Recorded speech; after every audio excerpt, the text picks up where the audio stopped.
There's rumor of a Dirty Dancing sequel. When they offer me $10 million for the sequel, which I wish I'd take. Is this true? I don't know. There are stories Hollywood keeps locked in its vaults. Stories too raw, too real, too human to survive the polishing machine of publicity.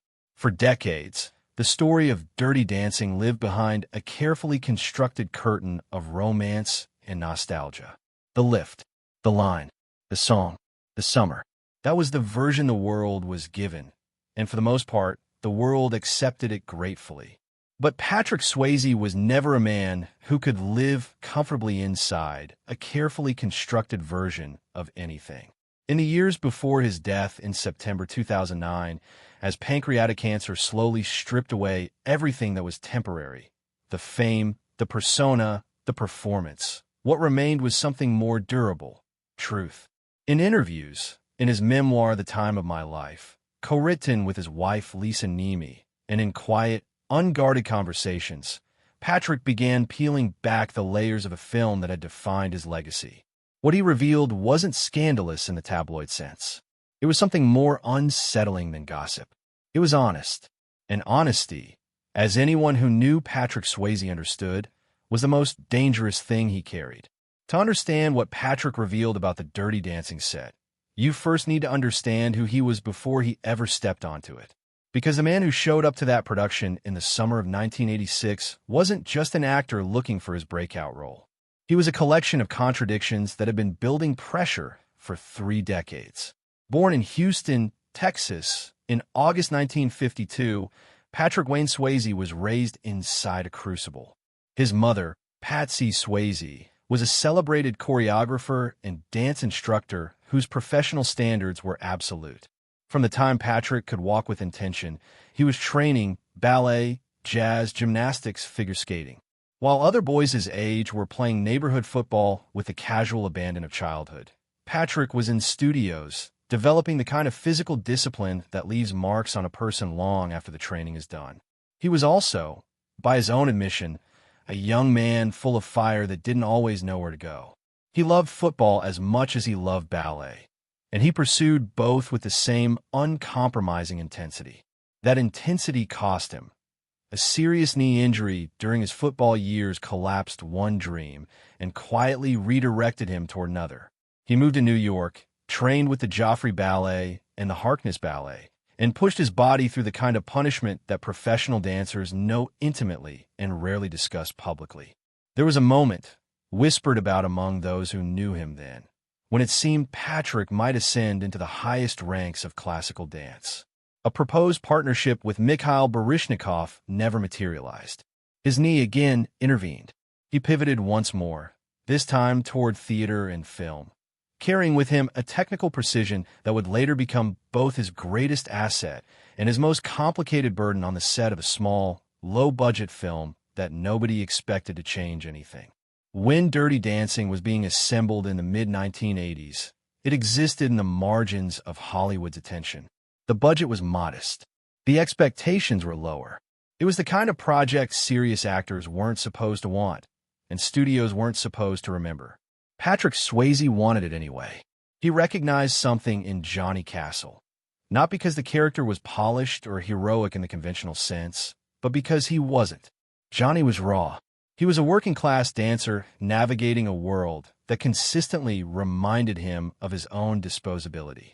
He was a man whose dignity lived in his body, in his movement, in the one thing no one could take from him.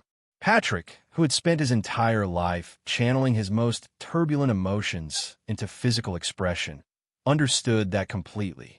What he didn't anticipate, or perhaps he did, on some level he wasn't ready to face, was how complicated the journey to bringing Johnny Castle to life would actually be. The cast brought together Patrick and Jennifer Grey, an actress he had worked with before on Red Dawn. That prior experience was not a foundation of warmth. Their personalities operated on different frequencies. Patrick brought the habits of a classically trained performer: precision, repetition, structured rehearsal, the belief that mastery came from doing something correctly 1,000 times until the body could no longer do it wrong. Jennifer worked from instinct, from emotional vulnerability, from the unpredictable interior landscape that method-influenced actors often inhabit. Neither approach was wrong. Together, they were a friction waiting for a spark. When Jennifer learned that Patrick had been cast as her co-lead, she was, by accounts she later shared, genuinely distressed. The memory of their uneasy dynamic on Red Dawn was still present. This was not the reunion she would have chosen. Patrick knew there was unresolved tension between them. What he did about it, in those early days before filming began, says a great deal about the kind of man he was when the performance mask was off. He approached Jennifer privately, before cameras, before the choreography, before any of it. He told her, simply and directly, that he was sorry, that he understood she had reservations about working with him again, that he cared about her and wanted to do this right.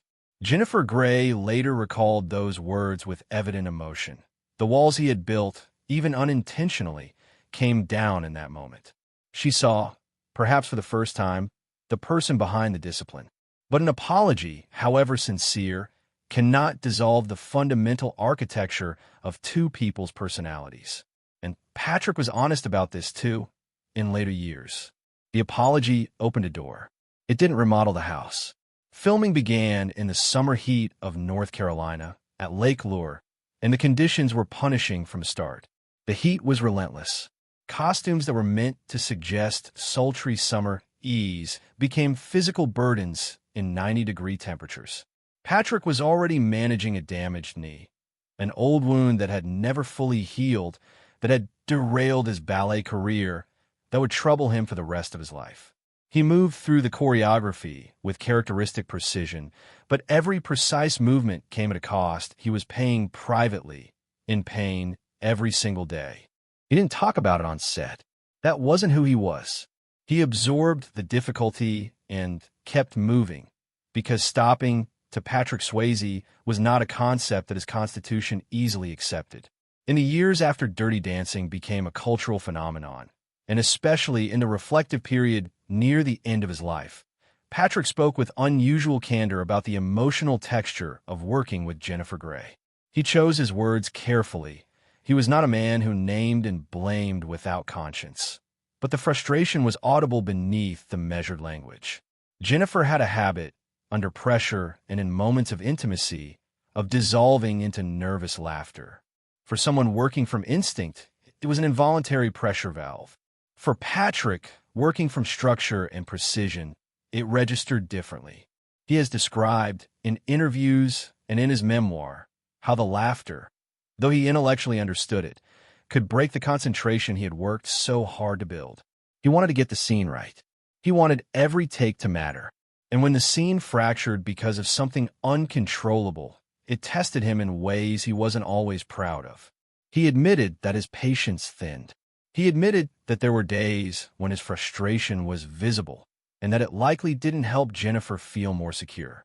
He admitted, without excuses, that perfectionists are not always easy people to be around, and that the standards he applied to himself he sometimes projected onto others in ways that could feel less like collaboration and more like pressure. The famous scene where Johnny trails his hand slowly down Baby's arm and Baby dissolves into helpless giggles was, Patrick revealed, not scripted magic. He was genuinely irritated in that moment. She genuinely could not stop laughing. Director Emile Ardolino made the choice to keep the cameras rolling, and something accidental became something immortal. Patrick later acknowledged the irony with the kind of self-awareness that characterized his most honest reflections. Sometimes the moments you're most resistant to are the ones that end up meaning the most. Of everything Patrick revealed in his final years, what he said about the iconic lift remains the most arresting, because it strips the film's most celebrated sequence down to its raw and slightly terrifying foundation. The lift, which closes Dirty Dancing in a burst of triumph and releases the emotional tension of the entire film, was not rehearsed by Jennifer Grey. Not once. Not in preparation. Not in the days leading up to filming. She was afraid of it, genuinely, physically afraid, and no amount of encouragement or coaxing from Patrick could persuade her to practice it beforehand. For Patrick, this was something close to incomprehensible. He had been trained to believe, with near religious conviction, that the body learns through repetition, You do something 100 times so that on the 101st time, under the heat of cameras and the weight of expectation, your muscles know exactly what to do. Jennifer's refusal to rehearse the lift violated everything he understood about how performance worked. He was frustrated. He was worried. He didn't say so publicly at the time, but he said so later in the honest accounting of a man who had stopped protecting appearances. And then the day arrived. The cameras rolled. The music built. Jennifer ran across that dance floor carrying all the fear she hadn't rehearsed away, and Patrick caught her, not just physically, but in every sense the scene demanded. He lifted her clean and steady into the air, and for a moment that lasted perhaps 3 seconds on screen and considerably longer in the cultural memory, everything that had been broken and difficult and exhausting between them became irrelevant. It was, Patrick said later, one of the most real moments of his professional life. Because it hadn't been engineered. It had been survived. Patrick Swayze was not a man who spoke carelessly about people he had worked with. When he discussed Jennifer Grey in his later years, and in his memoir, the portrait he painted was complex and ultimately generous, but it took work to get there. He acknowledged that her spontaneity, which had frustrated him endlessly during production, was also the source of something irreplaceable in her performance. Baby's uncertainty, her vulnerability, her moments of awkward hesitation, none of that was manufactured. It came from a real place inside Jennifer, and it gave the film an emotional authenticity that no amount of technical precision could have produced on its own. Patrick had to admit, and he did admit, that he couldn't have made the film work with a partner who matched his own disciplined approach. He needed someone who operated differently. The film needed that tension. Johnny and Baby weren't supposed to fit together perfectly. The whole point was that they fit together anyway, imperfectly and passionately, and against every reasonable expectation. In that sense, Patrick said, the friction between them wasn't a flaw in the production. It was the production. He also spoke, with evident care, about Jennifer's courage. She showed up every day to do something that terrified her, in front of a co-star whose energy could be overwhelming, under the scrutiny of a crew that was moving fast and had little patience for delays. Patrick, who had spent his life doing terrifying things and pretending they were manageable, recognized that quality in her and respected it. One of the things Patrick was most honest about in the years before his death was the physical reality of filming Dirty Dancing with a compromised knee. The choreography the film required was demanding under any circumstances. For a man performing it on a knee that had been reconstructed and re-injured and managed rather than healed, it was something considerably more challenging than demanding. He hid it. That was his way.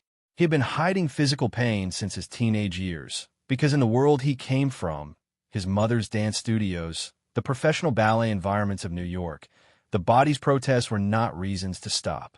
They were obstacles to manage. You taped what needed taping. You took what needed taking. And you hit your mark. What Patrick revealed later was the private accounting of what that discipline cost. The nights of genuine suffering that the cheerful interviews of the time never hinted at. The gap between the grace audiences saw on screen and the physical reality of the person producing it. He wasn't asking for sympathy when he talked about this. He was simply insisting on accuracy. He wanted people to know that the magic wasn't effortless. He wanted them to know it was work, and that